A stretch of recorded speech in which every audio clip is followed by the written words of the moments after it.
Hey there, boils and ghouls. It's your friend Taryn Tats, and I'm back with another video.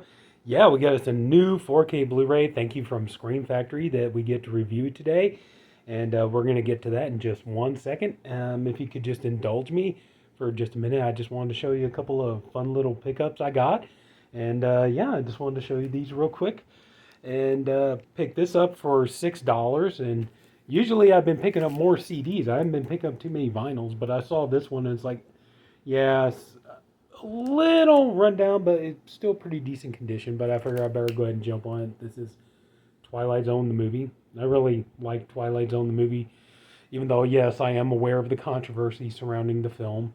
And but still, I did like the film. And here you go on the back, you got your directors. You got Joe Dante, John Landis, George Miller, Steven Spielberg. So yeah, music by Jerry Goldsmith. Side 1, Twilight Zone main title overture, Time Out, Kick the Can. Side 2, Nights Are Forever, sung by Jennifer Warnes, It's a Good Life, and Nightmare at 20,000 Feet, Twilight Zone end title. So yeah, so found this. This is $6, not a bad deal. So got a little wear and tear on it, but still, the record isn't in pretty good shape though. So anyway, got this. Believe it or not, got this only cost me $4, and that is the Urban Legend, the trilogy.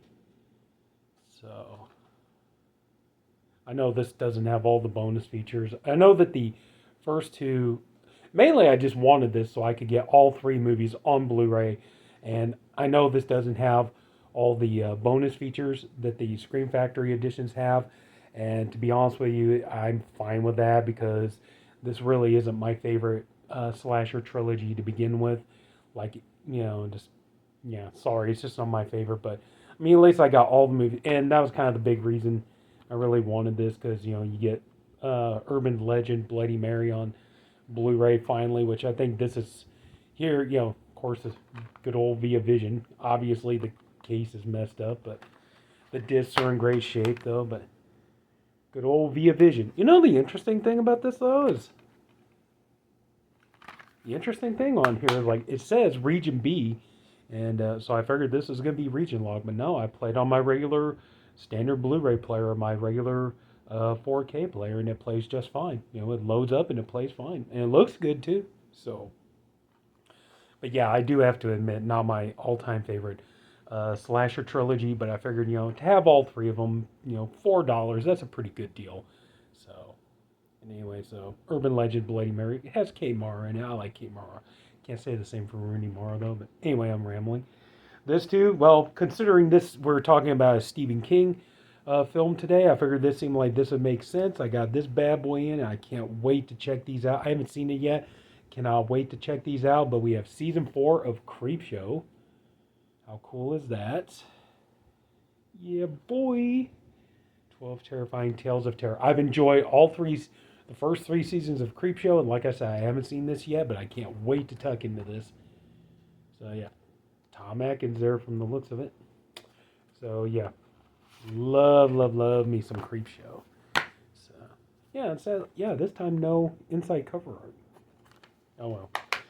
All right, now thank you for indulging me. Just wanted to show you my couple little pickups. And now let's get to the real reason you've come to the video.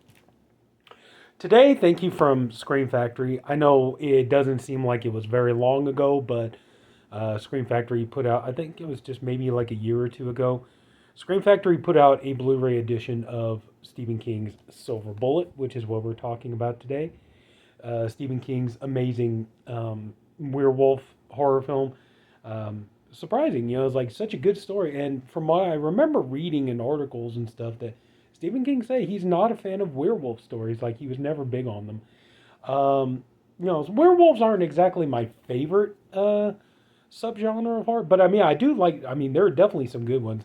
I do love this movie. This would be in my top 3. I'd say probably my number 1 has to be American Werewolf in London.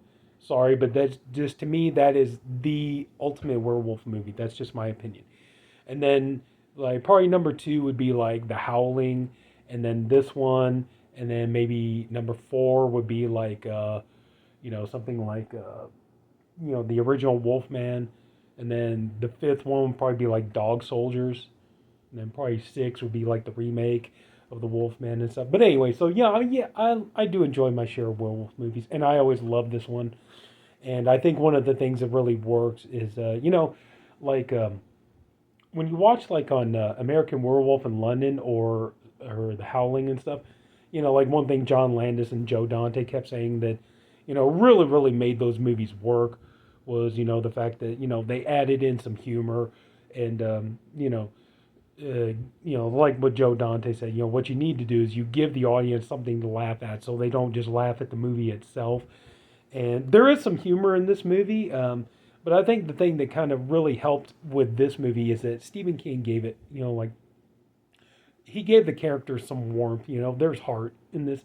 The interaction between a lot of the characters. There's, you really do believe the kind of brother sister relationship between Corey Haim and I forget the actress's name. The one who played Jane, the sister. But yeah, just I it is a little bit sad though, kind of like revisiting this movie. It is a little bit sad. Corey Haim, like he was such a talented young actor and he died way too young. And, we look at what, like that's the thing. I mean, nowadays when people think of Gary Busey, everybody thinks of this raving lunatic, this guy who's always mugging, making these crazy faces and stuff like that. It's like, when the sad part is, once upon a time, like Gary Busey was a hell of an actor. A hell of an actor. Like this guy, he was such a good lead in a movie. Like he really drew you in. He had charisma and everything else. Just kind of. It does kind of make you a little sad the way things go. And just kind of how time changes things. But also too, like one thing that surprises me is like you think about like I want to say it was Budweiser. You think of like where Budweiser is now and all this stuff. One thing I remember, I never got to see this movie in the theater, but one thing I always remember was, it was so cool was that Budweiser was promoting this movie because they made their beer cans silver, and then they took on please say it was Budweiser, please don't tell me it was like Miller, but I'm pretty sure it was Budweiser. They turned the color of their cans silver, and then they started calling them the Silver Bullet. And I remember going into the grocery store, they had big, cardboard displays and everything else, with werewolves on it and everything. And they were promoting the movie and everything else. I remembered that time. That was a lot of fun. But overall, yeah, just this movie is so good. I have so many fond memories of it and stuff. Anyway, let's get to the real reason you're here. Of course, there's furs on the back. So Everett McGill, that guy's good at playing Psycho this and People Under the Stairs and stuff.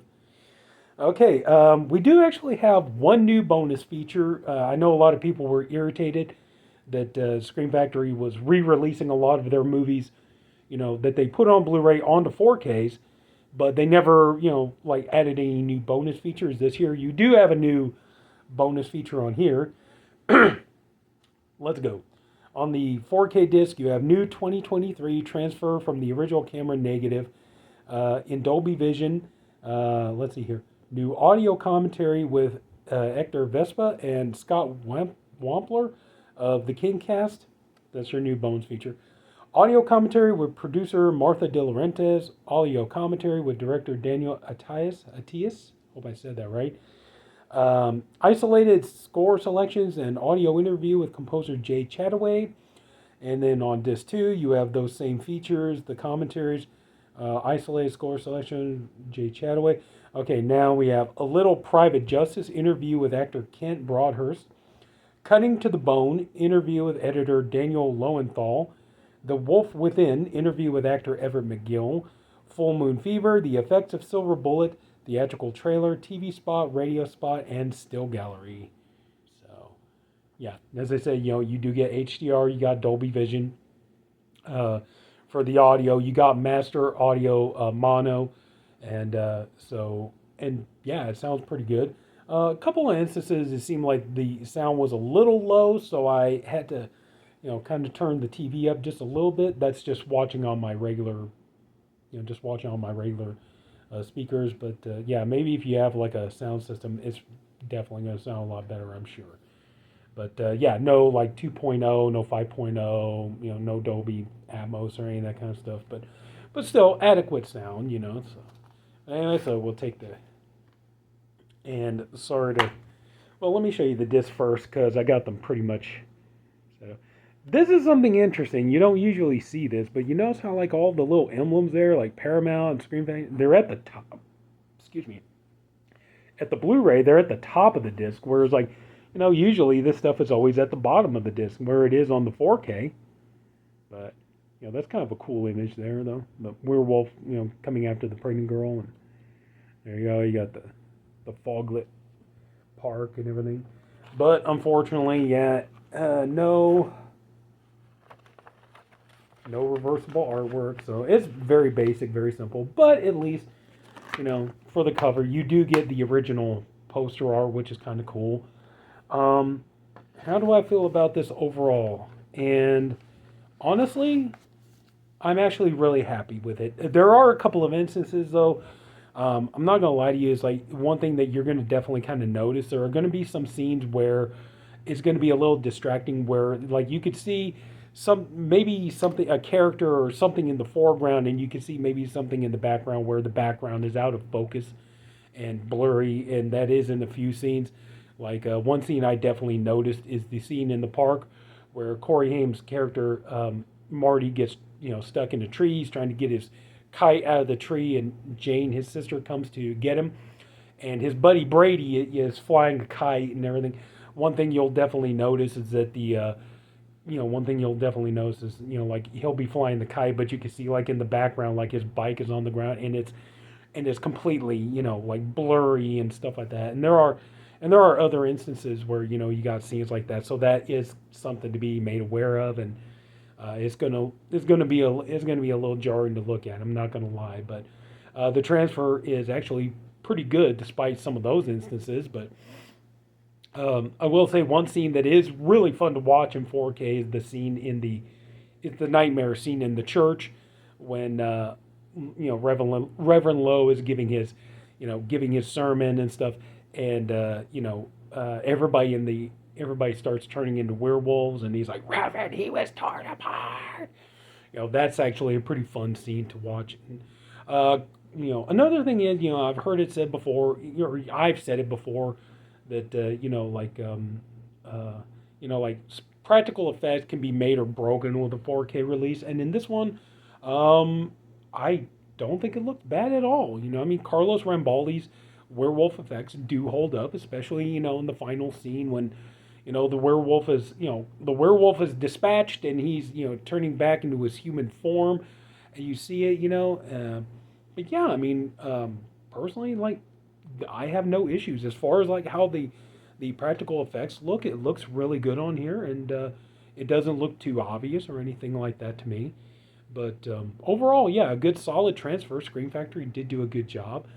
Just like I said, there are a couple of instances you're gonna have to kind of watch out for that where, but that I'm not so sure if that could be like just where I talked about like a character can be in foreground, background's kind of blurry. I don't know if that's a case of something with the transfer, or if that could have been just like maybe the way the movie was filmed, the cinematography. I'm not 100% sure about that, but overall, yeah, a really nice, solid 4K release. I'm happy with it. So I would definitely say, yeah, if you love the movie, go ahead and pick it up. Plus, there's a new bonus feature, so something else to give you. But yeah, and I like it. It's simple.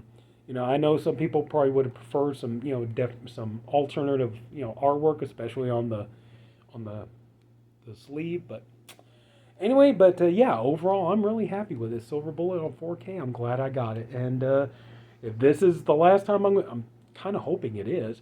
If this is the last time I'm going to buy this movie, I personally think this is a really nice way to go out. So that's it. So if anybody took the time to watch this, I thank you for doing it, and I appreciate you for doing it. I honestly hope you enjoyed the video. If you did, could you please leave it a like? And if you haven't already, please go ahead and subscribe to my channel. And yeah, there's more 4K reviews on the way. I promise that.